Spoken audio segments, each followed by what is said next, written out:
नमस्कार बंधुरा आमार चैनेले सबाइके अनेक स्वागत जानाई। आज तोमादेर बेगुनेर एक रेसिपि करे देखाच्छि।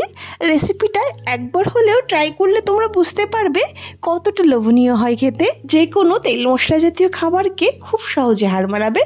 देखो रेसिपिटी करार जोन्नो आमि दुटो माछके केटे निये आसछि। कई माछ नियेछि, तोमरा जे कोनो माछ दियेई करते पारो। भालो करे लवण हलुद मेखे निलाम। अन्य साइडे कड़ाईटाও बसिए दिएछि। कड़ाईटा बेश भालो गरम हये गेले दिए दिलाम किछुटा सर्षेर तेल। तेलटा जखन बेश भालो गरम हये जाबे एक एक करे माछगुलो आमि दिए दिलाम। माछटाके बेश लाल लाल करे भेजे निये तुले निलाम। এইবার দেখো কিছুটা বেগুন আমি কেটে নিয়েছি। এখানে ছোট সাইজের যে বেগুনগুলো পাওয়া যায় সেগুলোকে একটু ছোট করে কেটে নিয়েছি। একটা বেগুনকে 4 ভাগ করেছি। অন্য সাইডে কড়াইতে যে তেলটা ছিল সেই তেলে 1 চামচ গোটা জিরে দিয়ে বেশ ভালো করে ভেজে একটা কিছুতে তুলে নিলাম। তারপর সেই তেলেই দিয়ে দিয়েছি একটা শুকনো লঙ্কাকে চিড়ে বেশ ভালো করে ভেজে নিয়ে দিয়ে দিলাম 1 চামচ রাঁধুনি। রাঁধুনি থেকে যখন খুব সুন্দর একটা মিষ্টি গন্ধ বেরিয়ে আসবে বুঝতে হবে ভালো ভাজা হয়েছে। সেই টাইমে দিয়ে দিলাম একটা পেঁয়াজ কুচি। পেঁয়াজগুলোকে বেশ মিহি করে কেটে নিয়েছিলাম। লাল লাল করে ভেজে নিয়ে মাছগুলো অ্যাড করে দিলাম আর দিয়ে দিলাম স্বাদমতো কাঁচা লঙ্কা। এখানে আমি 5-6টা কাঁচা লঙ্কাকে চিড়ে দিয়েছি। তোমাদের স্বাদ অনুযায়ী তোমরাও লঙ্কাটা ইউজ করবে, তবে একটা শুকনো লঙ্কা দেওয়া হয়েছে সেটা অবশ্যই মনে রাখতে হবে। এইবার আমি 1 মিনিট নেড়ে চেড়ে দিয়ে দেবো পরিমাণ মতো জল।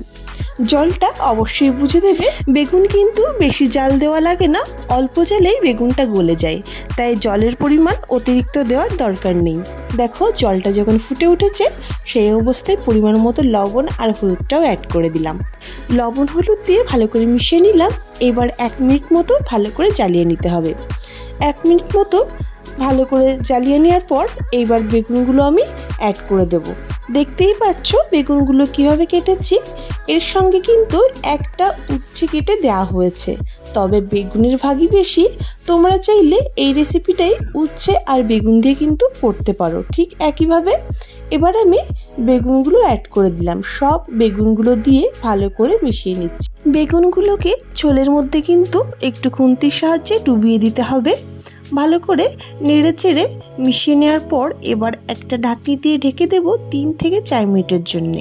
3 থেকে 4 মিনিট পর ঢাকনি তুলে নেব। 3-4 মিনিট পর আমি ঢাকনিটা তুলে নিচ্ছি। এই টাইমে দেখো বেগুনগুলো কিন্তু খুব সুন্দর সিদ্ধ হয়ে গেছে আর ঝোলের পরিমাণ বেশ খানিকটা কমেছে। আর ঢেকে দেওয়ার প্রয়োজন নেই। এইবার যে জিরেটা আমি তুলে নিয়েছিলাম সেই জিরেটা এর মধ্যেই আমি বেটে নিয়েছি। ঝোলের সঙ্গে বেশ ভালো করে মিশিয়ে নেব। রেসিপি কিন্তু প্রায় আমাদের শেষের দিকে। জিরেটাকে বেশ ভালো করে ঝোলের সঙ্গে মিশিয়ে নিয়ে 1 মিনিট মতো খোলা অবস্থায় বেগুনটাকে জ্বালিয়ে নেওয়ার পর রেসিপি কিন্তু আমাদের পুরোপুরি রেডি হয়ে গেছে। ফ্লেমটা অফ করে দিলাম।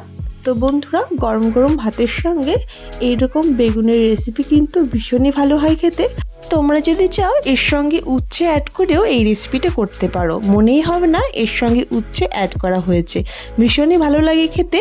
গরম গরম ভাতের সঙ্গে এইরকম রেসিপি হলে আর কিছু লাগে না। তো বন্ধুরা রেসিপিটি কেমন লেগেছে প্লিজ কমেন্ট করে জানিও। আর ভিডিওটি যদি ভালো লেগে থাকে প্লিজ আমার চ্যানেলটি সাবস্ক্রাইব করে আমার পাশে থেকো তোমরা। তো বন্ধুরা আজকের ভিডিওটি এখানেই শেষ করছি। সবাই ভালো থেকো।